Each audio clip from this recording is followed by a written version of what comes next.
लाडो बहन, तुम ऐसा करना, तुम घोंसला बनाने में बहुत माहिर हो। मैं आपको लकड़ियाँ ला के देता हूँ, तुम घोंसला बना लेना। ठीक है कालू भैया, इससे तो हमारा काम भी आसान हो जाएगा।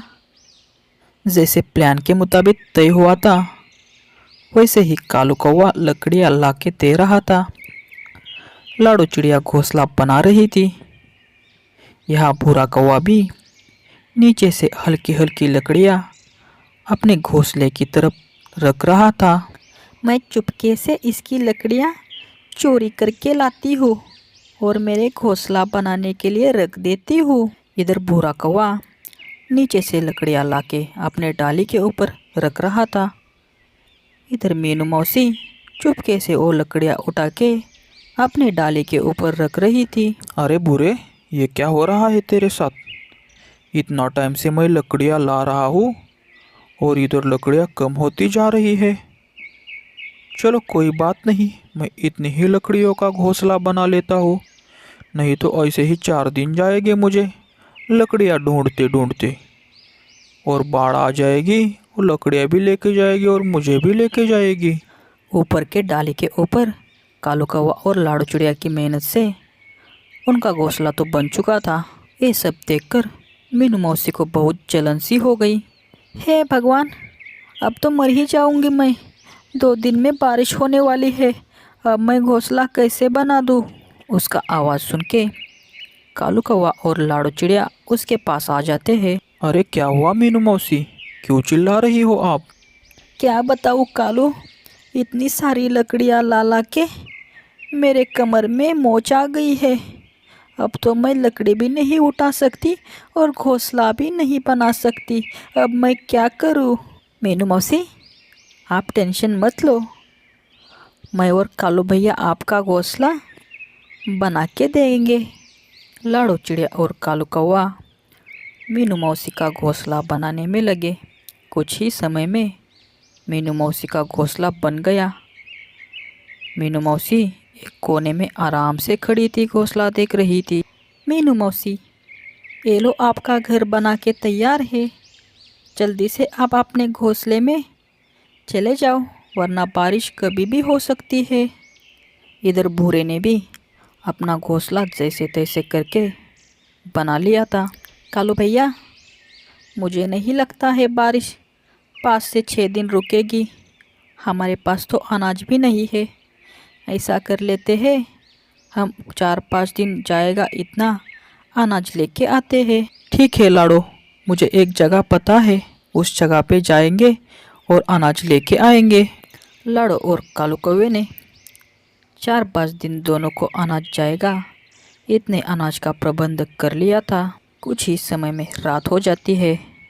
कैसे न कैसे करके उन पंछियों की रात कट जाती है और सुबह हो जाती है। भूरा कौवा भी अपने घोंसले में आराम से सोया था अभी तक। तभी बाढ़ का पानी भूरे के घोंसले में पहुंच गया था। भूरे कौवे को तो इसकी कोई भी खबर नहीं थी। जब उसके पैर को ठंडा लगने लगा तब उसकी नींद खुल गई। अरे ये क्या हो गया, मेरे घोंसले में तो बाढ़ का पानी आ गया। कोई बात नहीं, मैं थोड़ा ऊपर वाले टेले के ऊपर जाके बैठता हूँ। अच्छा अब ठीक है, इधर अब पानी नहीं आएगा, मैं इधर आराम से सो जाता हूँ। भूरा उधर जाके सो जाता है। तब तक पानी और बढ़ जाता है। फिर से भूरे के पैर को पानी लग जाता है। भूरा झट से नींद से उठ जाता है। अरे ये क्या हो रहा है, पानी तो बढ़ ही रहा है। कोई बात नहीं, ऐसा करता हूँ मैं मेरे घोंसले के छत के ऊपर जाके बैठता हूँ, वहाँ तक तो पानी आएगा ही नहीं।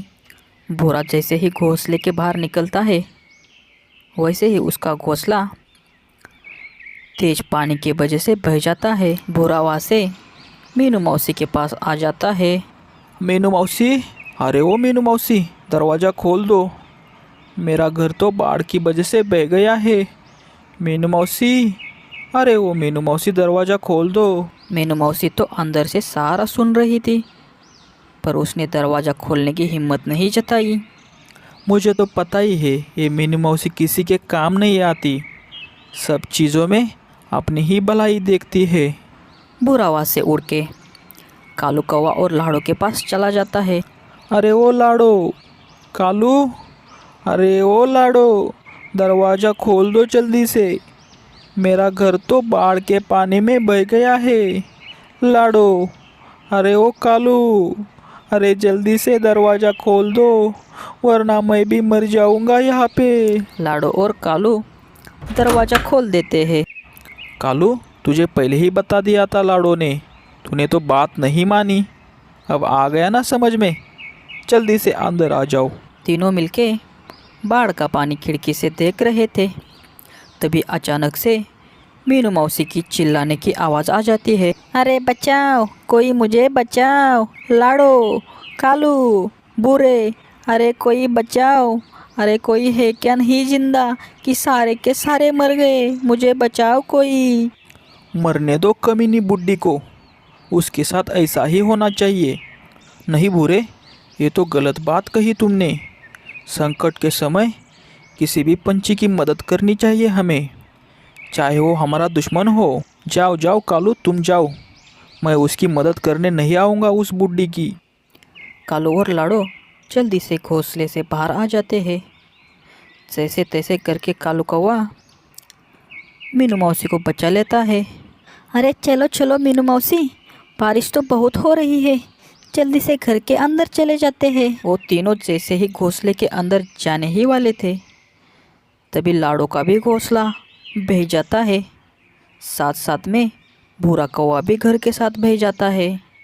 बेचारा भूरा पानी की लहरों में डूब रहा था। कालू भैया, जल्दी से जाओ और भूरे कौवे को बचा लो। नहीं नहीं लाड़ो, मैं उस बूढ़े के बच्चे को नहीं बचाऊंगा। बहने दो पानी में और मर जाने दो। अभी तो उसने मीनू मौसी को बचाने के लिए इनकार कर दिया था, मैं नहीं बचाऊंगा। कालू भैया, ये तो गलत बात है। अभी तो आप कह रहे थे चाहे वो हमारा दुश्मन हो, किसी भी पंछी को मदद करनी चाहिए उसके कठिन समय में। अच्छा ठीक है बाबा, बचा लेता हूँ उस बूढ़े को। कालू कौवा जैसे तैसे बाढ़ के पानी में चला जाता है और भूरे को भी बचा लेता है। दोस्तों, अब आगे क्या होगा? तीनों के तो घोंसले बाढ़ के पानी में बह गए हैं। क्या अब बारिश थाम जाएगी? बाढ़ का पानी कम हो जाएगा या जंगल के सारे पंछी मर जाएंगे? अब क्या होगा आगे?